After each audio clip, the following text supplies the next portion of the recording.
Welcome to the SVG-TV news for Wednesday, October 13th. I'm Khalil Cato with the details. St. Vincent and the Grenadines today welcomed another major international airline to the Argyle International Airport. The much-anticipated arrival of the inaugural flight of Virgin Atlantic Airlines came after several delays due to the COVID-19 pandemic. The Airbus A330-300, which originated from London Heathrow, landed in Barbados before making the 40-minute flight over to St. Vincent at around 3:20 p.m. At a small ceremony at the Argyle International Airport due to the COVID-19 protocols, Minister of Tourism and Culture Carlos James said it is an exciting opportunity for St. Vincent and the Grenadines to welcome its first transatlantic flight to SVG since the completion of the international airport. James noted that despite several challenges, SVG is now being faced by two of the major leading airlines in the world, American and now Virgin Atlantic, are here. Next week, this same time, will also be historic. We would add to the fleet of international carriers the return of the midweek flight of Caribbean Airlines to this destination. So we're likely to have 3 major international carriers on the runway of Argyle International Airport this same time next week. And this is while we're grappling with the challenges of the COVID-19 pandemic. St. Vincent continues to show the world that we're determined, resilient, and we are here to do business. We're open, we work within the confines of the protocols, the health protocols, but we welcome visitors to our destination and we welcome residents back home to St. Vincent and the Grenadines. The tourism minister said the partnership with Virgin Atlantic is a strategic one, which places SVG at the doorstep of the European market. It's not only persons traveling from London or Manchester or Oxford who will go to Heathrow to take a flight to St. Vincent and the Grenadines, but persons in Italy, in France, in Germany, in Holland. Other persons will utilize the Heathrow, London to Argyle, St. Vincent and the Grenadines gateway to journey to St. Vincent and the Grenadines. As Glenn indicated, it has been a very long and tedious journey in getting Virgin here. And I jokingly mentioned to Hannah a while ago, I understood that St. Vincent and the Grenadines so far seems to be leading in bookings to the Caribbean territories out of Heathrow. And I indicated to her, well, Virgin should have been here a long time, not just now. But much credit to the hard work of the CEO of the Tourism Authority and his staff. They have worked to negotiate and to get all of the necessary modalities in place so we can have the Virgin flight here in St. Vincent and the Grenadines. Noting that SVG is an emerging tourism destination with no prior international direct air access to before the AIA, which is important to get visitors and investors here as part of the country's overall economic development, James said another deficiency, which they are working on, is to improve on the room stock. You can have 10 international carriers on your runway, but if you don't have anywhere to put these visitors when they come to your destination, you will have a challenge. And that's why within the next 2 or 3 years, because we have started the work, and even before that, you will see a number of hotels currently under construction looking to have their grand opening. And I speak to Beaches by Sandals International Resorts. I speak to Royal Mill adding another 300-room facility. The government we have already embarked on the construction of the Marriott Hotel at Moncton, private Moncton, and also the Holiday Inn Express. And we have a number for the smaller boutique luxury hotels which are springing up. And we will safely add over another 1,000+ rooms to this destination ahead of 2025. And with the construction of this airport,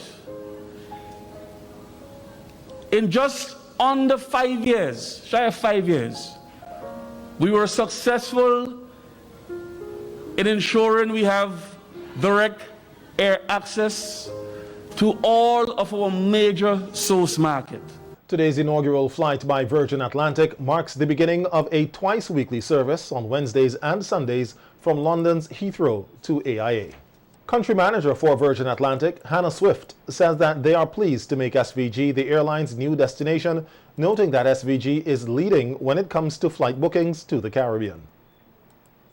Absolutely. So St. Vincent is definitely the top destination at the moment for all our flights, and there's a lot of people very interested in coming over to St. Vincent at the moment. Twice a week, yes, Wednesdays and Sundays. 111 or 112, so most of the flight was people coming to St. Vincent.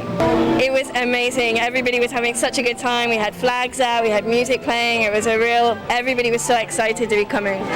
An elated Prime Minister Dr. Ralph Gonsalves said it is a joyous day and that he's looking forward to seeing an influx of travellers not only from the UK but from Europe coming to SVG. And in the Argyle International Airport and with Virgin Atlantic, we have conjoined faith and works. And what have we produced today? Immense joy. There's a happiness across this land. And I am personally overjoyed. When many years ago the first small plane landed here, I kissed the ground. Now with Virgin, I feel like you're lifting St. Vincent and the Grenadines higher. And I'm very grateful for that. Meanwhile, on Monday, October 11th, Minister of Tourism, Civil Aviation, Sustainable Development and Culture, Carlos James, signed 2 agreements on behalf of the government of St. Vincent and the Grenadines with the government of the United Kingdom of Great Britain and Northern Ireland. The agreements were signed in preparation for the inaugural Virgin Atlantic direct flight to SVG. Witnessing the signing at the Ministry of Foreign Affairs and Foreign Trade's conference room was resident Commissioner of the British High Commission, His Excellency Steve Moore. The 2 agreements signed are a Memorandum of Understanding between the aeronautical authorities of the United Kingdom of Great Britain and Northern Ireland and St. Vincent and the Grenadines, and Air Services Agreement between the governments. According to the Minister, the signing of the MOU and the Air Service Agreement will allow St. Vincent and the Grenadines to facilitate direct flights from the UK, providing greatest movement of people, goods and services, while reducing the divide that separates us as global citizens. The Aviation Minister noted that St. Vincent and the Grenadines is ideally positioned to become a significant aviation hub within the Caribbean region. He said that with the signing of the instruments, the country now has greater access to major source markets across the European continent, which is important to the country's recovery efforts, both in tourism and trade, following the challenges resulting from the COVID-19 pandemic. The MOU affirms the intentions of both states to comply with the scope of Article 5 of the Chicago Convention, which is to adopt flexible policy to charter services between the 2 countries, and their willingness in principle to approve applications for such flights, subject to the understanding that reciprocal treatment will be granted by the other aeronautical authority. With an increase in COVID-19 infections in the country, yesterday the U.S. Center for Disease Control, CDC, moved SVG from level 3 to level 4 on its travel advisory list, which signifies very high COVID levels, and warned Americans to avoid traveling to the destination. On its website, the CDC said in an advisory, if you must travel to St. Vincent and the Grenadines, make sure you are fully vaccinated before travel. Nearly 90 destinations are now listed as level 4. In its border travel guidance, the CDC has recommended avoiding all international travel until persons are fully vaccinated. The agency said fully vaccinated travelers are less likely to get and spread COVID-19. However, international travel poses additional risks, and even fully vaccinated travelers might be at increased risk for getting and possibly spreading some COVID-19 variants. Commenting on the CDC's advisory in Parliament today, Prime Minister Dr. Ralph Gonsalves said it's an unfortunate development and reiterated the appeal for everyone to get vaccinated. Simple as that. I mean, and a lot of people are getting very tired of the anti-vaxxers all over the world, and it's beginning to happen here. And the space for them is narrowing because they don't have a logical or scientific basis or any basis in law for holding the positions that they hold. They just hold it because you can hold it. Well, they have a position in law because you can talk what you talk. I mean, you have a freedom of speech. But it's really, we're shooting ourselves in the foot. We have been fortunate this year with some particular windfalls of revenues, but it doesn't mean that that windfall will be there next year. And we try and invest a cushion, but it seems as though some people will probably only feel it when they turn up to the bank and the salary is not there. I think we have to give a dose of realism. So the only good thing out of the advisory, which I take some comfort from, is that the CDC advised that you're coming to St. Vincent, be sure you're vaccinated, because the vaccination rates are going up in the US and certainly in the traveling public and in Canada and in Britain, major source markets. But we have to stop shooting ourselves in the foot. So I plead again, before I move the adjournment, get vaccinated. Meanwhile, speaking from the Argyle International Airport today, where he was among the welcoming delegation for the inaugural Virgin Atlantic flight, Chief Executive Officer of the SVG Tourism Authority, Glenn Beach, expressed disappointment with the CDC's Level 4 travel warning for SVG. Nobody's happy about that. No, there's no Vincentian in their right mind that can be happy about that. Time for us to get our act together. It's not about politics. It's not about which party you support. This has nothing to do with the vaccine. It's not about religion. I'm yet to see a religion that states anywhere in their religious writings that you should not be vaccinated. This is about basic common sense. No health without wealth, no wealth without health. And the sooner we get our act together and realize that unless we take the proper actions, this pandemic is not going away. As much as we're a small dot in this big world, for us to get back to normality, for us to get our revenue back in, it's going to have a long-lasting effect on us. And more than ever, our children are the ones that are feeling it. And they will, especially out of American Airlines. American Airlines just returned to 2 flights per week. There were 1 flight per week. We encourage at least 2 flights because it gives more options in terms of your length of stay. So, I mean, we were just put on that list yesterday. It will be interesting to see how it affects us in the not too distant future in terms of moving forward. But as you know, from November 1st, you must be vaccinated to go into the United States. So for those of you who want to travel, you have to be vaccinated to go into Canada. Not the same with the UK. But if we keep at this rate, the UK might reverse their decisions also. So it's left to be seen. The latest figures provided by the health authorities here indicate that there are currently 1,286 active COVID-19 cases and 38 deaths. 4,096 cases of COVID-19 and 2,693 recoveries have been recorded in SVG since March 2020. In other news, Prime Minister Dr. Ralph Gonsalves has described the acquisition of the branches and banking operations of CIBC First Caribbean Bank by a consortium of leading banks in the Eastern Caribbean Currency Union, including BOSVG, as an amazing feat. The announcement of the acquisition was made in a news release yesterday afternoon, which said the agreement to acquire CIBC First Caribbean branches and banking operations in St. Vincent and the Grenadines, Dominica, Grenada, and St. Kitts and Nevis is subject to regulatory approval and customary closing conditions. Speaking on the matter in Parliament today, PM Gonsalves said that the acquisition will increase the assets of BOSVG and that looking ahead, it will be of benefit to all Vincentians. Bank of St. Vincent's total loans and advances would move from approximately $676 million to $832 million. And the deposits would move from $1.036 billion to 1.583 billion. And the total assets would move from 1.26 billion to 1.8 billion. The Bank of St. Vincent and the Grenadines has a portfolio of deposit customers of just over 40,000 persons, 40,000 accounts, deposit customers. The CIBC, FCIB has a number somewhere between 15 and 20,000. It means there will be an estimated number of deposit customers somewhere between 55 and 60,000, which means, Madam Speaker, that this transaction will touch the lives of practically every person.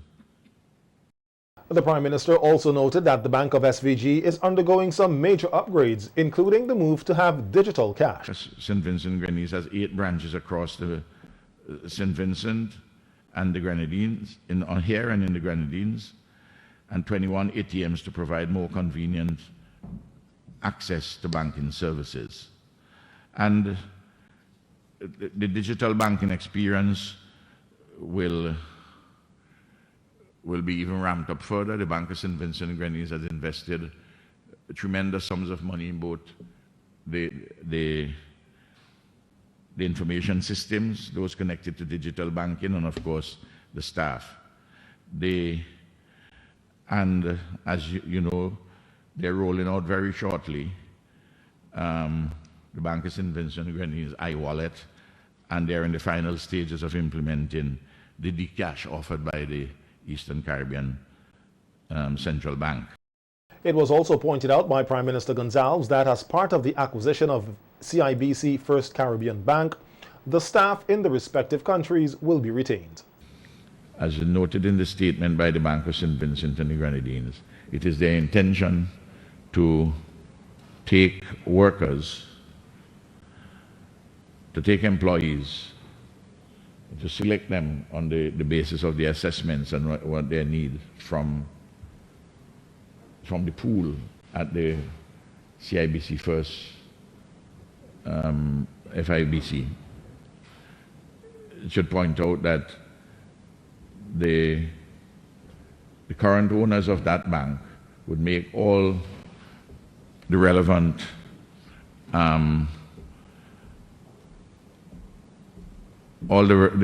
arrangements in financial terms with their employees within the context of the law. The consortium lead and managing director of BOSVG, Derry Williams, asserted that the acquisition represents a significant development in the evolution of the banking system of the ECCU, and that once approved by the regulators, they are very confident that it will lay the basis for further enhanced value creation in these economies and greater prosperity for the society. The supplementary estimates 2 to 5 of 2021 were approved by Parliament today. That should be along with 4 supplementary appropriation bills. The motion and bills were tabled by Prime Minister Dr. Ralph Gonzalves on behalf of Minister of Finance Camilo Gonzalves, who was absent from today's sitting. In his presentation, Prime Minister Gonzalves noted that the supplementary estimates 2 and 3 relate to 2019, which amounts to $34.2 million, and the supplementary estimates 4 and 5 relate to 2020, which amounts to $43.7 million. The totality for the supplementary estimates for 2019, that for supplementary estimate number 2 is $22,397,076. And for number 3 is $11,849,296, giving a total for 2019 of $34,246,382. And for those for 2020, number 4, $31,083, and for number 5, $12,669,575, giving a total for 2020 of $43,669,658. The Prime Minister further outlined how the monies were spent from the supplementary estimates, noting that of the $43.7 million for 2020, $17 million were spent on dealing with the COVID-19 and dengue outbreaks. The RDVRP simply means Regional Disaster Vulnerability Reduction Project. It's a World Bank funded project. Items, the following kind of items which we have been funding under that: sea defense,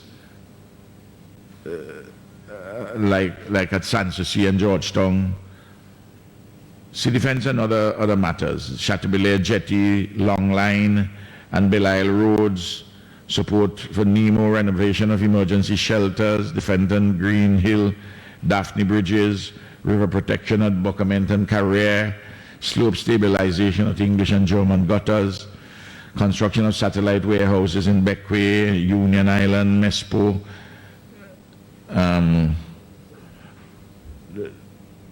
Magum, Georgetown, Magum, Rose Hall. What is important, Madam Speaker, to understand what happened with that? It was a time-sensitive matter. In his contribution to the debate on the Supplementary Appropriation Bill, Opposition Member of Parliament for Central Kingstown, Sinclair Leacock, called for an audit on government spending. Leacock, who was the first member of the opposition bench to make his contribution to the debate, said that monies continue to be used up and that it is time for an audit. I trust that for 2022, no perfect world, there's always been imperfection in government finances and management, that the government would employ on the public servants, the permanent secretaries, the executive officers, whoever they are, to be more diligent in their preparations so that they do not have to be coming here long after the fact. Because the truth be told, Madam Speaker, these are not small amounts of monies. There's not an accusation of ill-spent monies, but they are not small amounts. But if we could find 20 and 25 and 30 and 40 million dollars to fill this hole, that hole, the other hole, we could find the same 20, 25, 30, 40 million dollars for sustained growth activities in St. Vincent and Grenadines, and move forward away from what I started my discussion with, our society of jobless growth, a little mascara here, shaving the eyebrow there. You know, that the Vincentians not only know that the monies have been spent, but that we have had good bang for the buck, and livelihood of our people have generally been enhanced. Opposition leader Dr. Godwin Friday gave support to Leacock's views, noting that the preparation of the estimates should be more diligent in foreseeing many of the expenditures that have come by way of special warrants. That there ought to be more care taken to do the work at the beginning so that we do not have to have a situation where special warrants are issued in excess of the amount of the resolution that Parliament passed, for example, allowing monies to be spent in that way.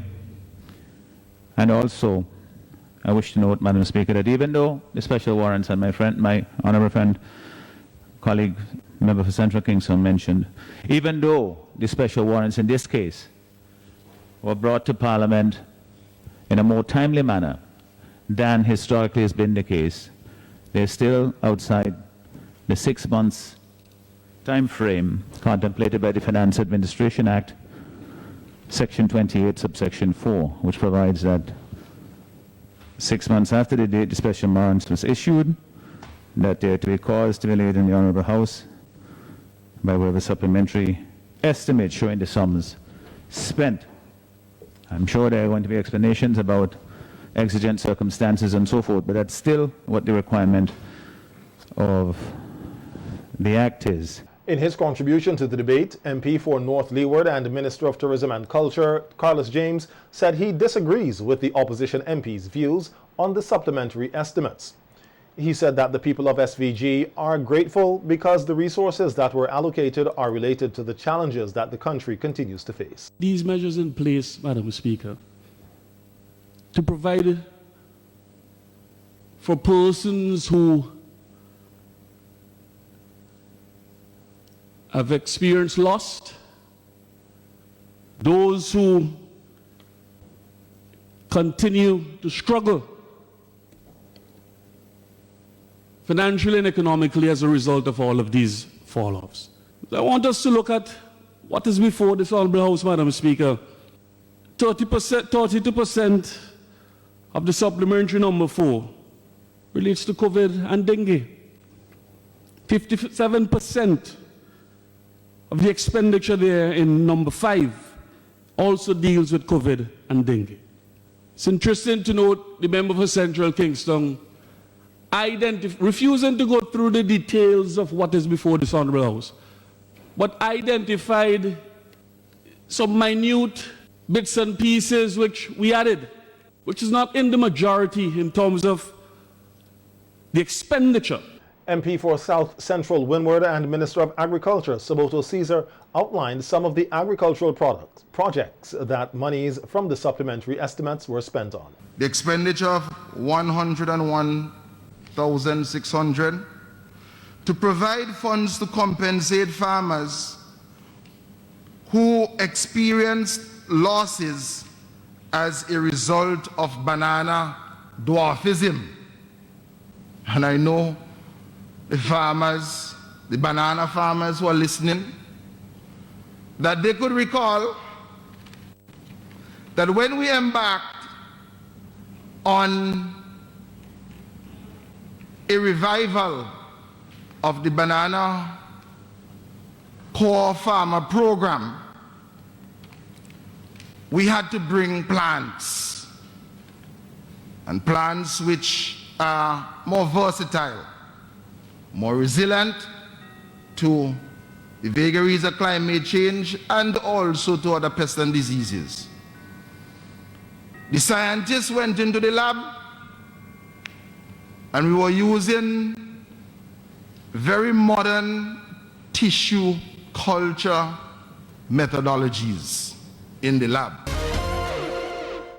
This year's National Independence Day Military Parade, scheduled to be held on Thursday, that should be Wednesday, October 27th, has been cancelled.